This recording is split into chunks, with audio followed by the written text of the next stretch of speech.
Hello, my name is David. Thank you for watching Crazy Narcissist Ex-Girlfriend. Welcome to another Q&A video. This is a video where I'm answering all your guys' questions from the last Q&A video, any questions you have today, or if I missed any other questions from the last video, please go down below, ask me, and I'll answer them in the next Q&A video. So first I want to tell you guys, can you please check out my website? If you haven't already, go to my Facebook page, give me a like, support me in any way you can. I would appreciate it so much. It really helps me expand and grow and help me get that awareness out there and the word to people that don't know anything about this. If you go to my website, if you want to see upcoming videos, titles, and when they're coming out, I actually every week I go to and I update my events page. So if you go to my website, go to the events page, it will tell you the videos that are coming up, the titles, when they're coming out, stuff like that. I will post when the live show will come out. I'll post that as soon as I know exact dates. I'm hoping for next month in September. Also tomorrow I have my girlfriend is doing a Q&A video. It started as an interview and now she's just doing a Q&A video. She has so many questions from you guys that it's going to be a long one, and I'm hoping I get that out tomorrow, okay? And also, when you ask me questions, please give the location where you're at. I know you're afraid of your ex finding out where you are and all that, but you can tell me the hemisphere, the country, anything. It's just nice to know. People like to know that. We have people from all over the world tuning in and asking questions, and it's nice to know where you're from. So let's get started, shall we? Mike Jones from Toronto, Canada. I went no contact. He has no way to contact me. Will he move on and finally get me out of his head? Well, the thing is you're not in his head, for one. These guys pretty much forget about you almost right after the discard. They might try and come back and fuck with you right after the discard. They might try and ruin your life.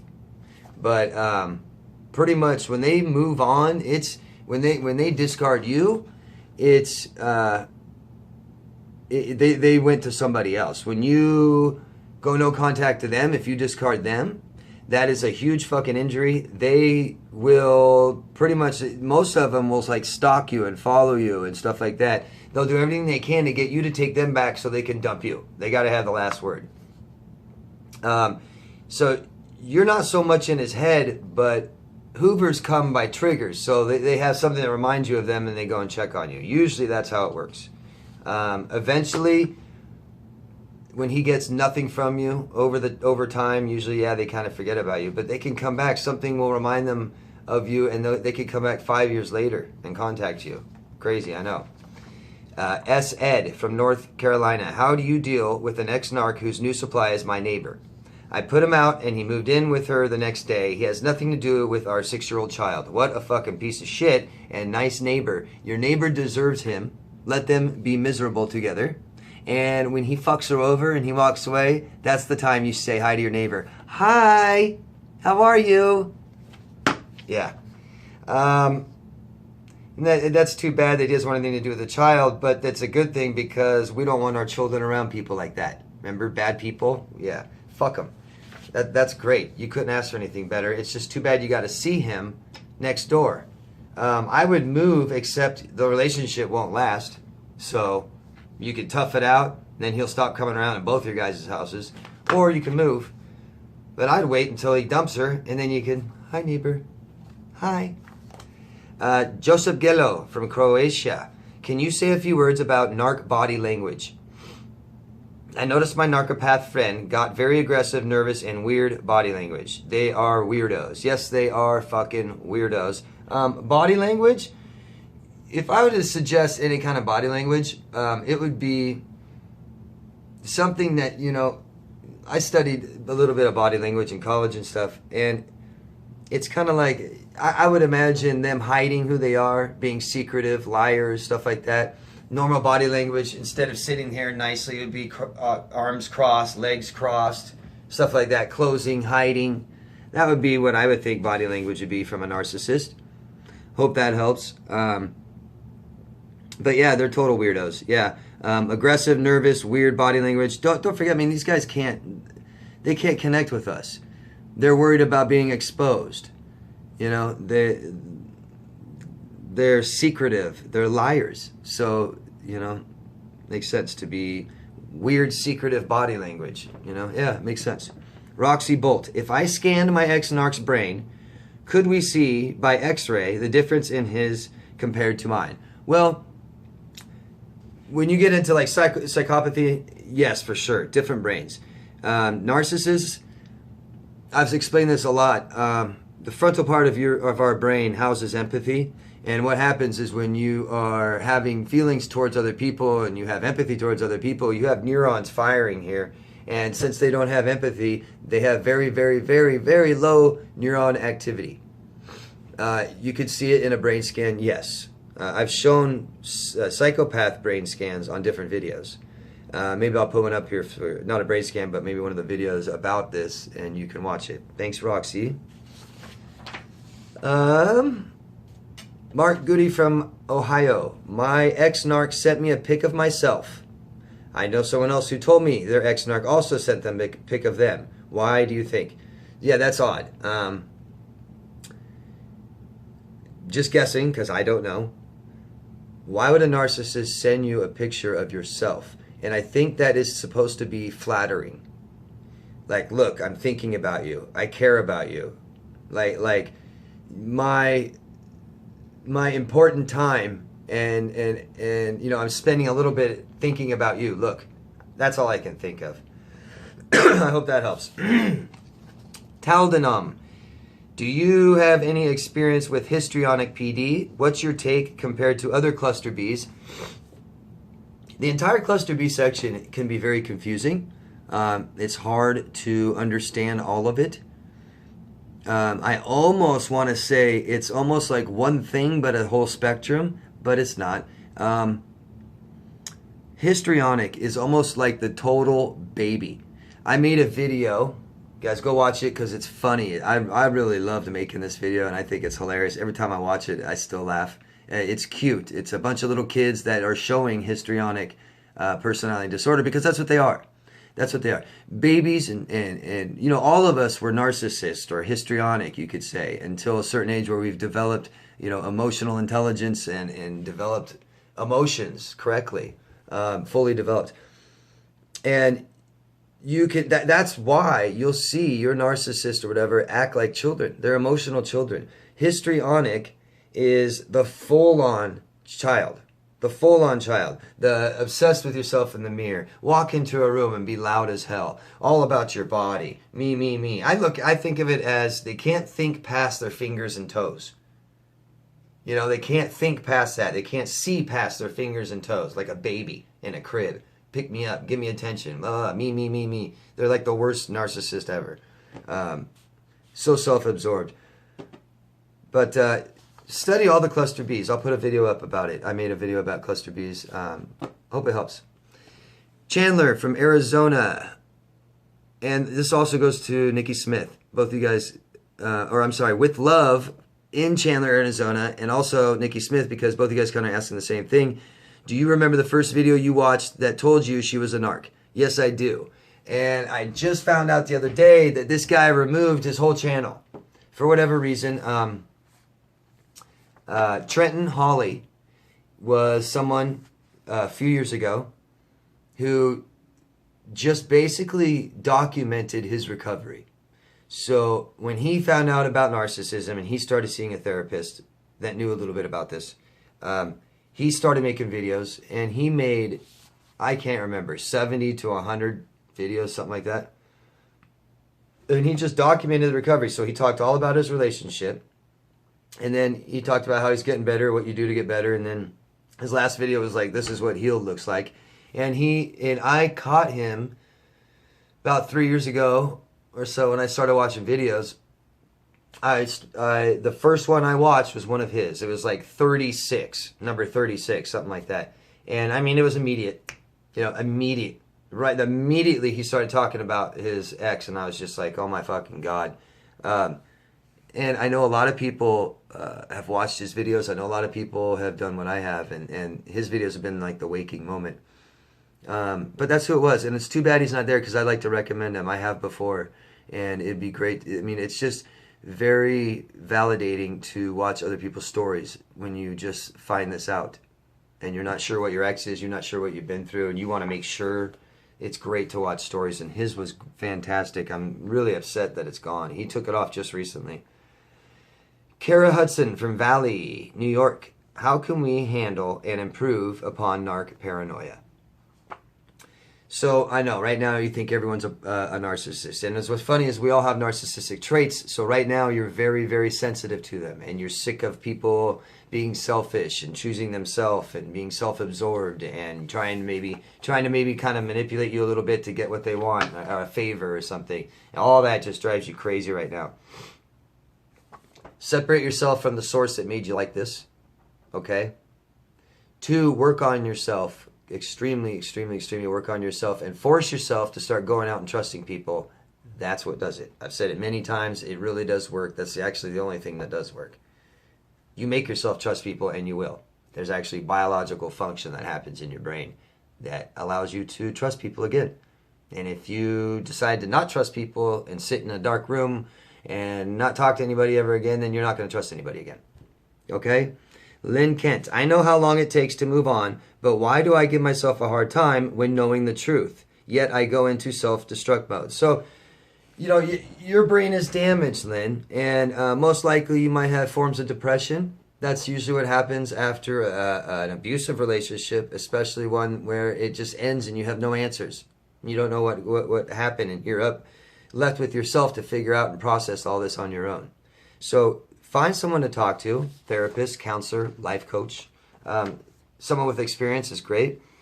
But try to start processing all this stuff. And as far as depression and low self-esteem and stuff like that, remove yourself from all stress. Remove yourself from the source that made you like this. And go out and socialize more. Socializing helps increase self-esteem. Okay? And that's pretty much what you need. Okay? Emma Munnerlin, why do I feel like my ex-narc is treating his new supply better than me? Well, Emma, because right at the end, he treated you horribly. I mean, the worst, right? And then he walked away, and you're left feeling like a total fucked up piece of shit while he goes off with someone else, and they're having fun. They're enjoying. They're in that big pink cloud rush. You know, she thinks she found her soulmate, and he thinks he found a good person to abuse for the next fucking 10, 20 years. Okay? But it just looks like that. And just like when you guys started out and it looked great.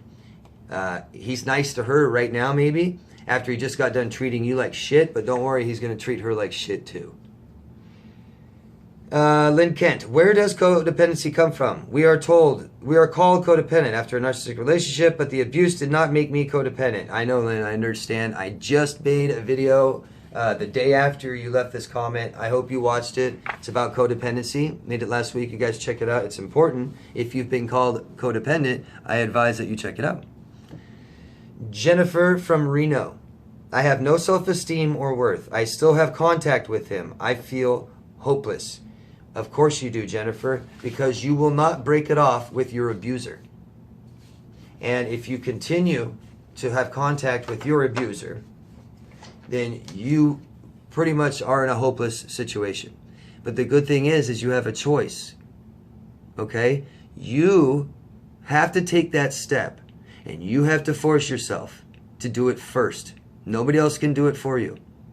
Okay? You need to choose life and choose the rest of your life and your future, and you break it off. And you tell him to fuck off, and you just block him out of your life, and you say you're done with him. Eventually you will be. Anything you want to be, you start doing it first, and you will be it. Any way you want to start thinking, you force yourself to think that way, and you will. If you want to trust people, you force yourself to trust people, and you will. You cannot have self-esteem and self-worth when you're around a narcissist. They don't allow it. You know that. Get away from the source, work on yourself, and then you begin to force yourself outside and socializing with people, and that creates your self-esteem. Your self-worth, you're going to have to deal with your shame, honey. You're going to have to go back to your childhood and talk about some of the things that, you know, kind of is making you not say goodbye to this person. the person that abuses you, the person that hates you, a person that just lies to you and tells you whatever you want to hear to get what they want from you. There's a reason that you're doing this. Get therapy, okay? We all need therapy. Everyone. Therapists need therapists. Go to a therapist and figure it out, okay? Jennifer Pomeroy from Michigan. My ex-narc sociopath communicates with his ex-wife and a couple other exes. He hoovered me and I shot him down. Is that a big enough injury to keep him away for life? No, it's not.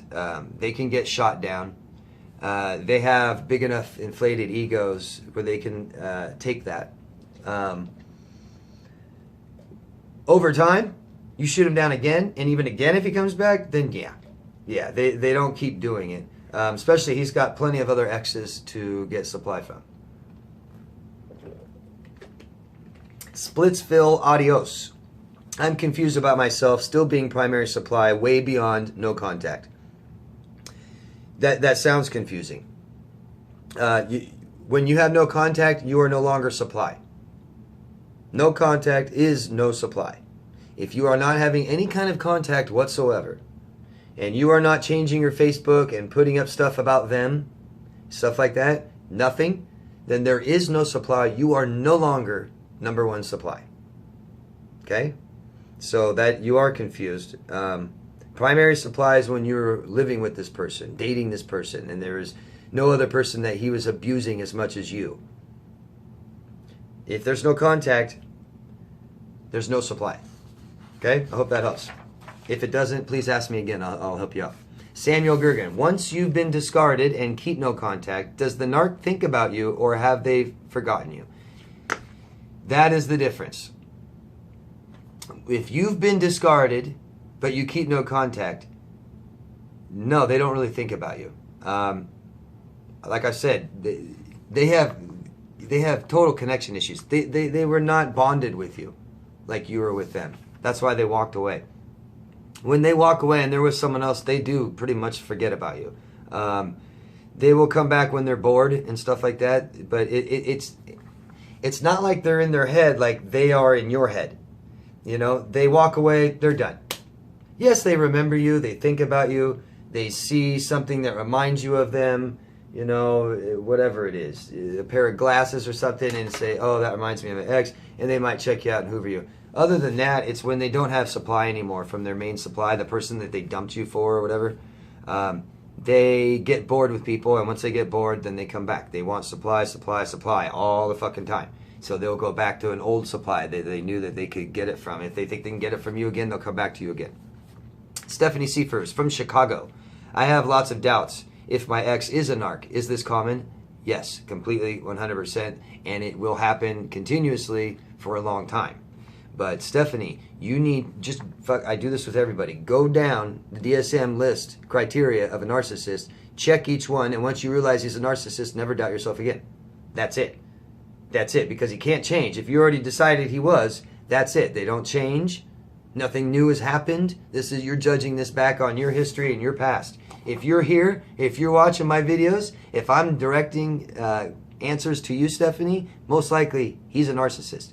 The doubts are very, very, very, very, very profound in the beginning. And they happen later. But you just keep studying. Best thing you can do is read or listen to other people's stories and see compare the similarities. And I always say, if you have to, make a huge list of everything this guy did to you. Everything he destroyed in your life. Everything you lost out in life. Everything he made you feel. And you're going to have the hugest, nastiest list. And you're going to say, oh my God, there's something about this person that's wrong. Something, you know. It's not just an asshole. A dick. It's not just somebody that just didn't care only about you. No, he doesn't care about anybody. I'm sorry, Stephanie. This is common. This is common. The further we are away from them, the further we are away from the situation and the relationship, the more we forget the bad things and we remember the good things. That's just human nature. Jeanette Jordan from California. Why do some narcissists say they're not kid-friendly, don't want kids, then tell the new supply they want a child? Well, they don't want children for the reasons we want children. They don't give a shit about kids, okay? So they aren't kid-friendly. They don't want kids. That was probably somewhat true when he was telling you. Now he wants a kid with the new supply? No, he doesn't. He wants to bond with that new supply. He wants something to bind them together. This is probably a very, very, very good supply. Maybe someone with money, maybe someone younger, someone that makes him feel alive again and, like a kid again, and maybe somebody that promotes his place in business. For some reason, he wants to keep this supply, and that's usually why they want children. Jenny Mac, can you touch on the pathological lying that goes hand in hand with psychosociopathy? Yeah, Jenny. Well, first of all, they know they're different. They don't think there's something wrong with them. I've discussed this a lot. They don't think anything's wrong with them. They think something's wrong with you. They do know they're different. By the time they get to adolescence, they realize that they're completely different. And to get what they need, really, a lot of it has to be about lying, because they can't tell you who they are. They can't tell you what they are. They figure out right away from childhood that the best way to get what they want is to lie. Having no remorse or guilt makes it easy. So it's lie, lie, lie, lie, lie, lie, lie. By the time they're 40 years old, why do they lie to you? Why do they lie all the time? It's just easy. It's just easy. I mean, they're living a lie. They'll tell you who they are. They'll lie to you. Just everything is a fucking lie. That becomes a brain pattern that you fall into every time. You're just always going to lie. Always going to lie. Oh, it worked. Lie again. Until that brain pattern is a fucking rut that you always fall into. Cloudy Skies from Michigan. I'm having a hard time with the fact I was conned into falling for a fake person and an illusion. How do I grieve the loss that wasn't real? Well, it still was real. Yes, these guys lied to you, but you still love, okay? And you had all the emotions of love, and you were connected and bonded and all this stuff. So you need to go through the range of emotions. I tell people it's just like a loved one that you lose, death. It's like there's range of emotions. You got to go through anger and hurt and sadness and all these things. That's what you kind of have to do with these people. The best thing to always do, I always tell people, is to talk. Talk about everything. Talk about how you felt when it happened. Talk about how you feel now. Talk about how you feel about the future. You have to talk about these things all the time, as much as you possibly can. It's the best thing you can do. Talk. How do you grieve the loss? Well, when I'm treating people and helping people and I come across this question, one thing is, are you taking antidepressants? So antidepressants numb your feelings and emotions. And whenever you do that, whether you do it yourself or you medicate, you can't be selective. You can't pick and choose which emotions and feelings you want to hide or which you want to suppress and not feel. So if you are suppressing one emotion, you're suppressing all of them. If you want to feel grief and for your loss, start talking about all your feelings and it'll come up. Okay? Darnell Jones. Can an empath be just as successful as a narcissist in politics and business? Of course. First, I don't like empath. We're just human beings. And narcissists have a personality disorder. That's it. We all are empathic. So I don't understand how one person is an empath and another person has empathy and is not an empath. So I understand, and that's the common language out there. But so how can regular people be as successful as disordered? More. Now, I know you're talking about politics and business, and I've talked about and shed on how they can make good businessmen and politicians, yes, because they have no problem making those hard decisions that is hard for us. But don't forget, and I know that they can be successful, our presidents and stuff like that, but they're disordered. So a lot of things happen wrong. They can be doing really well and they just fuck it up, or they go to jail, they get caught breaking the law, something like that. But as far as, yeah, of course, everybody else can be as successful or more. They can make good politicians, good leaders in corporate, because they don't have remorse or empathy. So I've said before, it's like, what better president to have than someone that lies and smiles to everyone, to other countries, and bullshits them, manipulates them, gets what they want for us, right? And they can go, if they have to make a decision to blow up 5,000 or 50,000 people, they'll say, oh, well, we'll just blow up 5,000 people. Okay, and good night, and I'm going to go to bed, and I'm going to wake up, and I'm going to do it all over again the next day. That'd be really hard for one of us to do that, right? So that's why it makes them good at it. But successful in the world, we have all the success in life. They don't. That's about the only thing they're successful at. Committing crime and being, nasty, cold leaders.